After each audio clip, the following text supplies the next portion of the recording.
Hey everyone, welcome back to the channel. Today we are going to be building something different than Legos.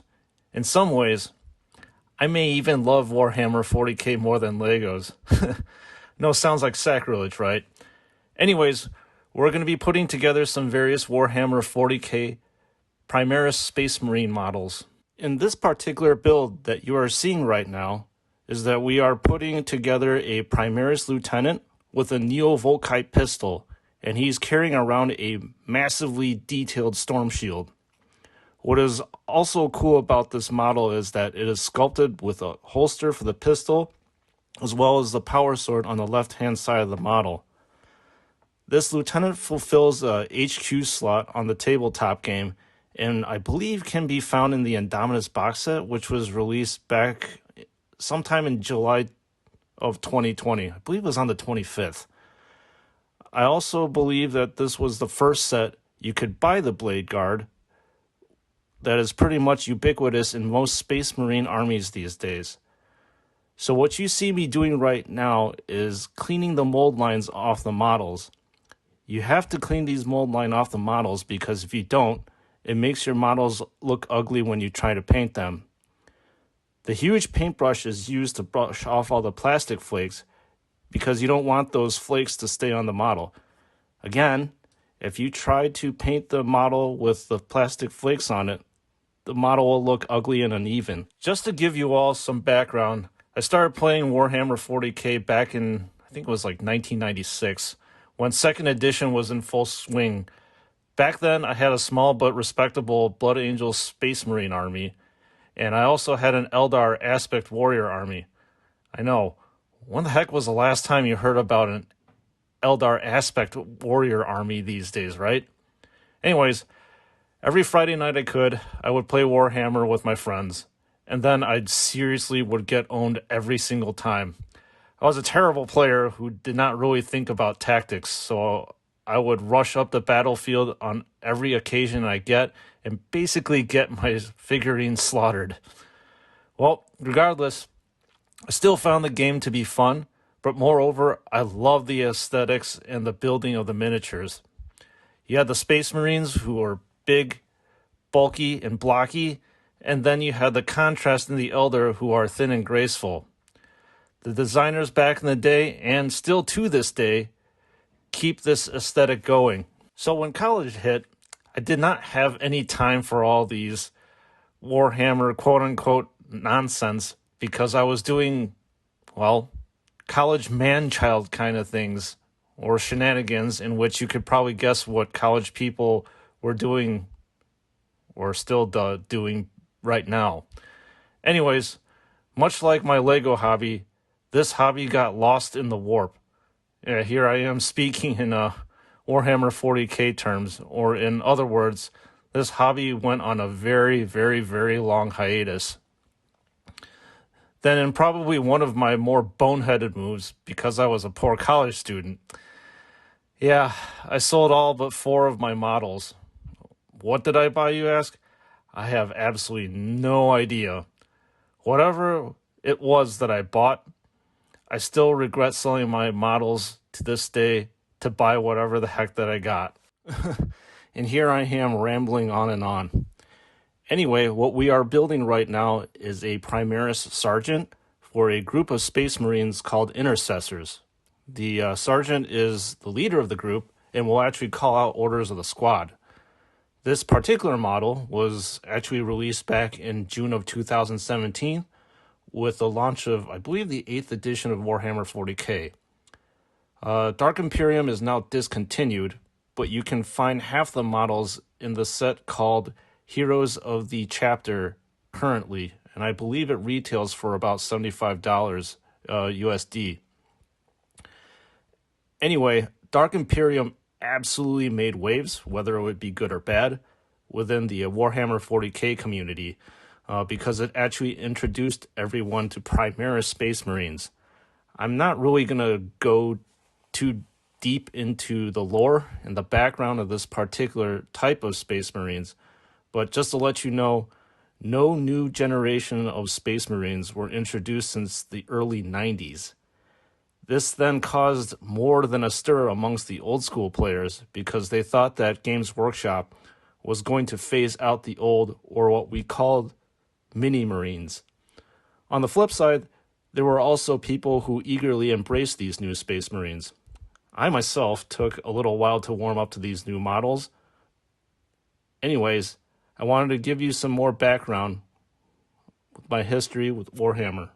So fast forward about 15 odd or so years, when 8th edition was in mid-swing, I started talking to a friend of mine. He actually was and still is a manager at a Warhammer store. One day I swung by his house and he had a basement full of Warhammer Space Marine models that I had never seen before. You had flyers, you had tanks, you had land raiders. I mean, there were these new generation Space Marines that looked absolutely phenomenal and actually looked to scale. Their power armor was more modern, and don't even get me started talking about the high quality of the sculpts, as well as the vast improvement that Games Workshop had made with the molds. I mean, I'm going to sound old when I say this, but yeah, I remember back in the day when models were made of metal and that there would be these terrible mold lines that would take forever to get rid of. You had to buy a metal file and then use an X-Acto knife all the time to try to cut those mold lines off. And the knife would constantly be getting dulled because of the metal. Oh boy, I'm digressing again. So in this third build, we are putting together another Primaris Space Marine Lieutenant. Again, this model can be found in the Dark Imperium Box Set, which is discontinued, and currently can be found in the Heroes of the Chapter set. There are a few things that I like about this model. The first thing is that the Lieutenant is dual-wielding two guns John Woo style. He's carrying a regular bolt pistol in his left hand, and in his right hand, he is carrying a master-crafted auto-bolt rifle. Another nice touch to this model is that you can see on the belt of the model, there is a Space Marine helmet, which you, again, don't see in most models. I'll have to admit, I've never been a fan of a helmetless Space Marine, mainly because I do not like painting faces on my models. Painting faces is an intricate and time-consuming process that is tough to do well and even tougher to master. I prefer painting Marines with their helmets on because it is easier and faster to do, especially if you have a ton of Space Marines to go through. However, I know that I can't stay stagnant in my painting abilities and quote-unquote get good.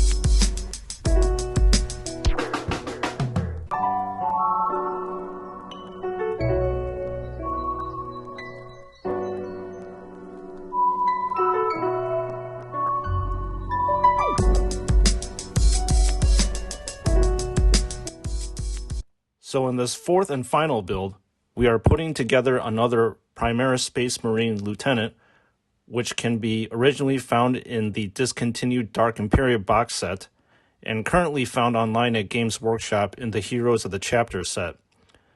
This particular lieutenant is modeled with a power sword in his right hand and a bolt pistol in his left hand. In the tabletop game, this lieutenant would typically be leading the charge as he is a hand-to-hand combat master, whereas the previous lieutenant is more of a long-range gunner because of the rifle that he has. But I suppose when the going gets tough, the previous lieutenant can get down and dirty as well. Anyway, I opted to build this lieutenant with an open helmet look because I already have the same exact model with a helmet on, so I wanted to differentiate between the two models.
Thanks for making it to the end with me. Please like this video and subscribe to my channel if you want to see more Warhammer 40k content. See you in the next video.